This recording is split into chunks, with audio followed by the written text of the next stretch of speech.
खेड़े श्री बाबूराव कदम कोहळीकर।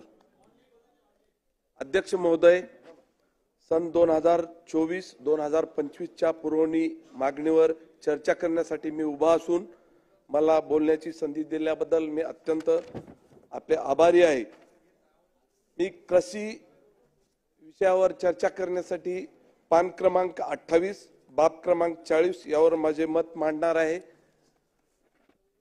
महाराष्ट्रामध्ये शेतकऱ्यांची खूप जे आपण पारंपरिक पिके घेतो, उदाहरणार्थ नवी जरी आली असेल तर BT1 2 आपल्या भारतामध्ये चालू आहे, परंतु बाहेर देशात इस्रायलमध्ये बघितलं तर आपण BT7 पर्यंत गेलेला आहे।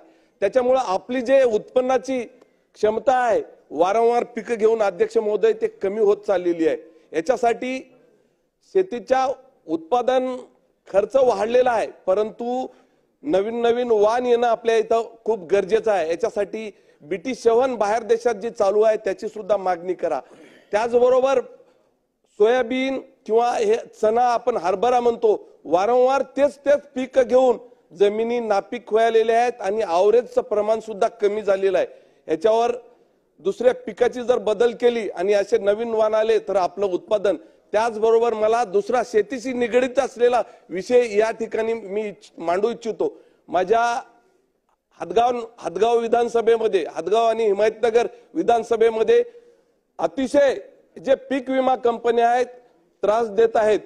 आज मी 2020 ला सुद्धा रास्ता रोको केलं, 2022 ला उपोषण केले, PIL दाखल केले, त्याचबरोबर इंडिव्हिज्युअल आम्ही कोर्टात गेलो, परंतु जे माजूर पीक विमा कंपन्या आहेत कोणाचं आज महाराष्ट्र गव्हर्नमेंट आणि स्टेट गव्हर्नमेंट जे पर्सेंटेज पीक विमा कंपनीकडे भरतो तेवढं जरी आपल्या लोकांना शेतकऱ्याला डायरेक्ट दिलं तर त्याच्यापेक्षा जास्त होते। मी आपल्याला उदाहरण देऊ इच्छितो की एका 2 सख्खे भाऊ, एक सर्वे नंबर, एक गट नंबर, एका जणाला 20,000 रुपये देतात आणि एका जणाला 2,000 रुपये तुटपुंजी देतात। म्हणून माझी विनंती आहे, बीड पॅटर्नच्या धर्तीवर बीड पॅटर्नला जे लागू केला 25%, ज्यावेळेस अतिवृष्टी होते या कंपन्यांवर वाच ठेवण्यासाठी 25% ॲग्रीम हे जिल्हाधिकारी आहेत। हे कंपनी कुणाच्याही कक्षेत येत नाही ना, याच्याकडे कंपनीकडे कुठलाही मॅनपॉवर नाही, टेक्निकल लोक नाहीत।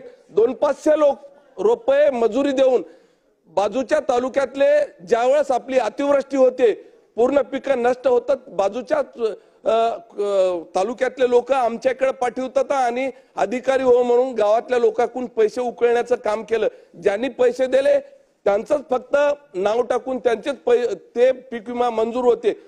म्हणून यांना जर आपल्याला वटणीवर आणायचं असलं, ह्या कंपन्यांचा माज उतरायचा असेल तर 25% वरून 50% जिल्हाधिकारीच्या कक्षेत त्यांना घेतलं पाहिजे आणि प्रत्येक ग्रामपंचायतला पीक विमा कंपनीनं जे आपल्याला मंजूर होते पैसे त्याची यादी लावली पाहिजे। ना जिल्हा कृषी अधिकाऱ्याच्या कक्षेत आहे, ना तालुका कृषी अधिकाऱ्याच्या, ना जिल्हा अधिकाऱ्याच्या, ना कुणाच्याच अधिकारात ह्या कंपन्या नाहीत। या कंपन्यावर कुणाची वाच नाही। मला अध्यक्ष महोदयाला आणि सभागृहाला विनंती करायची की हजारो कोटी रुपये महाराष्ट्र शासन, केंद्र सरकार आपण यांचे 10% जे काय प्रमाण आहे कंपन्याकडे भरतो, तेवढा जर पैसा डायरेक्ट शेतकऱ्याच्या खात्यात दिलात कितीतरी पट जास्त होईल। हे कोणाच्या जीवावर चालतात कंपन्या, या कंपन्यालाच। आणि परत एकदा विनंती करतो की 25% होऊन 50% जर जिल्हाधिकाऱ्याला देईल। मागच्या वर्षी सुद्धा आम्ही जिल्हाधिकाऱ्याकडून, नांदेड जिल्हाधिकाऱ्याकडून 25% रक्कम मंजूर करून घेतली, शेतकऱ्याला वाटप झाला, पण 75% जी रक्कम राहते ते आतापर्यंत या कंपन्यांना दिलेली नाही। म्हणजे ह्या कंपन्यांसाठी 25% वरून 50% अत्यंत, मला वाटतं आमच्या जिल्ह्यातच माझ्या विधानसभेपुरता हा विषय नसून संपूर्ण महाराष्ट्राचा सुद्धा विषय असू शकते।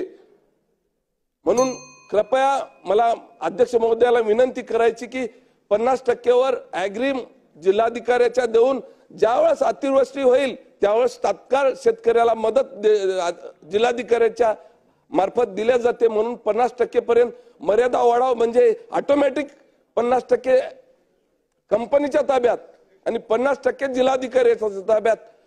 हे जर एवढं झालं तर शेतकऱ्याच्या खरं पीक विम्याचा लाभ होईल. आणि श्रीमती सरोज अहिरे.